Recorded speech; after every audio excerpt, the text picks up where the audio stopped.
All right, let's dive right into this explainer. I want you to think about your family tree for a second.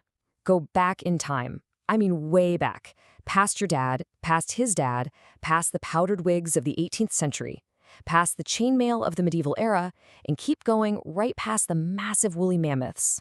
Eventually, you're going to stumble upon a guy squatting in the dirt, chewing on a beetle, and just trying his absolute hardest not to die before sundown. Well, that guy? That is your direct ancestor. He has no name, he has no shoes, and he definitely has no idea that you, his distant descendant, even exist today.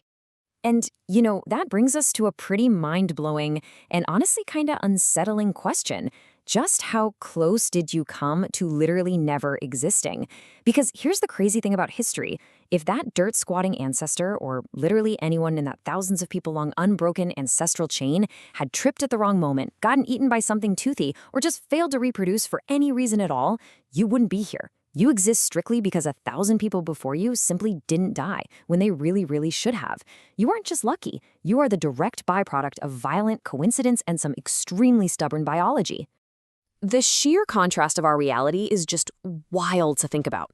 On one hand, we have you today, maybe nursing a little snack addiction and a mild caffeine dependency as you sit back and learn about history. And on the other hand, your ancestors, squatting in the dirt, chewing those beetles, and actively having to dodge predators on a daily basis.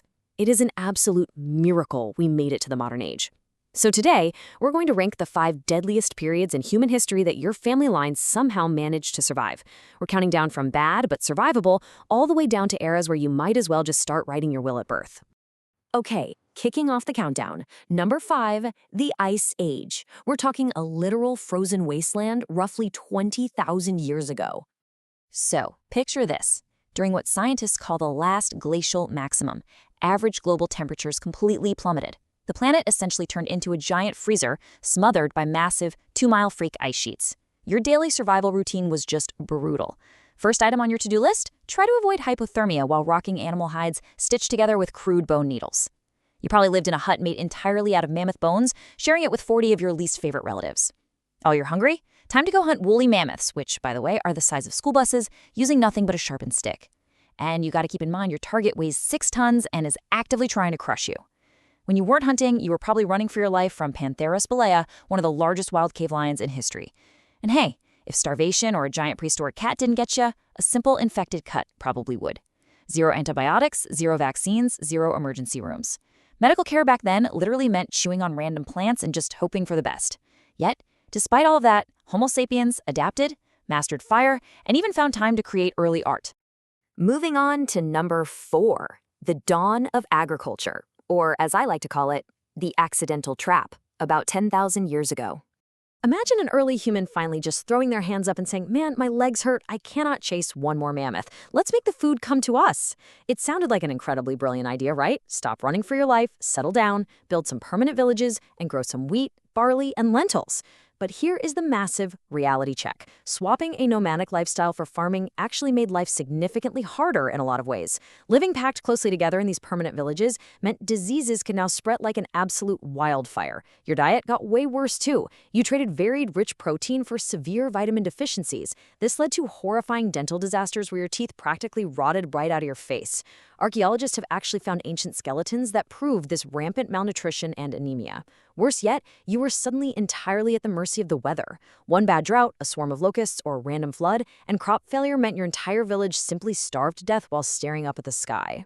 All right, number 3, the Mongol Invasions, a terrifying human-on-human threat in the 13th century. Look, if you saw a cloud of dust on the horizon back then, you had roughly 3 minutes to panic before your entire city was turned into a parking lot.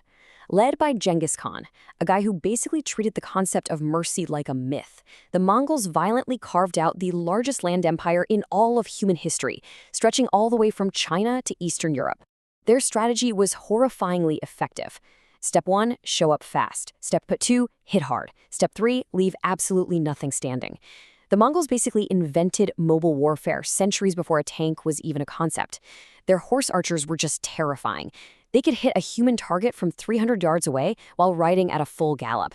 Entire cities were literally wiped off the map, populations were slaughtered wholesale, and if there happened to be any survivors, they were sometimes tragically forced to act as human shields for the Mongols' very next battle.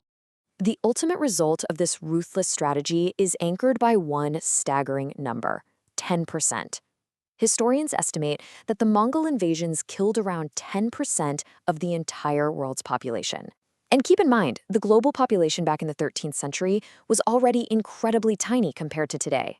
So to wipe out 1 in 10 human beings across the globe using just horses and bows, that is a level of destruction that is genuinely hard to even wrap your head around. Down to number 2, the Black Death, a complete biological wildfire that kicked off in 1347. So Europe received this unexpected, incredibly horrific package from Central Asia, delivered courtesy of some highly motivated fleas. The bubonic plague was caused by the bacterium Yersinia pestis, and it traveled relentlessly on rats, fleas, and humans. Humans who, let's remember, had absolutely zero concept of personal hygiene at the time. This biological nightmare spread so effortlessly that you could catch it from a simple handshake, drinking from a shared cup, or literally just breathing the exact same medieval air as an infected person. And once it hit you, survival became a total lottery. The symptoms were the stuff of nightmares: giant swollen lymph nodes, raging fevers, and vomiting blood. Spoiler alert, catching this usually meant death within a matter of days. It just tore through towns and cities with a ruthless, unforgiving efficiency. To put this into perspective, it's estimated that somewhere between 30 to a mind-boggling 60% of Europe's entire population was wiped out, gone, in just a few short years. We are talking about entire villages being completely abandoned, whole economies absolutely collapsing overnight. And the medical response? Well, doctors walked around wearing these creepy bird masks stuffed with flowers because apparently vibe-checking the plague with good smells was considered absolute peak medieval science. It was, without a doubt, an apocalyptic time to be alive. And here we are, number 1 on our countdown. The Toba supervolcano, 74,000 years ago. This wasn't just a tough era, this was a true extinction-level threat. When Toba exploded, it violently blasted 670 cubic miles of ash into the sky, literally enough to cover the entire United States. It triggered a grim, multi-year timeline of sheer devastation. For the very first year, and stretching out to 10 agonizing years, sunlight was essentially blocked from the sky entirely. By year 3, global temperatures crashed by up to 27 degrees Fahrenheit. By years 6 through 10, ecosystems were collapsing worldwide. For early humans who were already struggling just to find enough calories to survive a normal, sunny day, this was utterly catastrophic. Food supplies vanished completely. Lush green landscapes turned into frozen deserts. Rivers dried up, and forests just became these frozen graveyards for starved animals and withered plants. This apocalyptic nightmare created what biologists call a genetic bottleneck. Basically, that's a sharp, extreme reduction in the size of a population due to some massive, catastrophic environmental event. This wasn't just a long, tough winter. This was a moment when the margin of human survival became razor thin. Humanity was quite literally on the brink of being permanently deleted from the planet. The margin of survival became so incredibly tight that the total global human population shrank to fewer than 3,000 individuals. Just let that sink in for a second. 3,000 people. That's basically the size of a modern high school. No crops, no animals, no sunlight, no second chances. People were spending their entire lives in darkness, freezing, starving, dealing with the constant gnawing fear that today might be the absolute last day anyone sees the sun. The genetic bottleneck was so tight that every single person alive on Earth right now likely descends from that tiny, freezing, desperate handful of survivors. But here is the incredible takeaway from all of this. You exist because they didn't give up. Against all impossible odds, when absolutely everything else in the world was dying and giving in to the cold, a few stubborn, desperate humans managed to endure. So the next time you're feeling stressed out by modern life, just remember this. You are the absolute miracle that your ancestors fought mammoths, massive plagues, and volcanic winters for. Knowing how close we all came to never existing at all, what will you do with the life they fought so incredibly hard to preserve?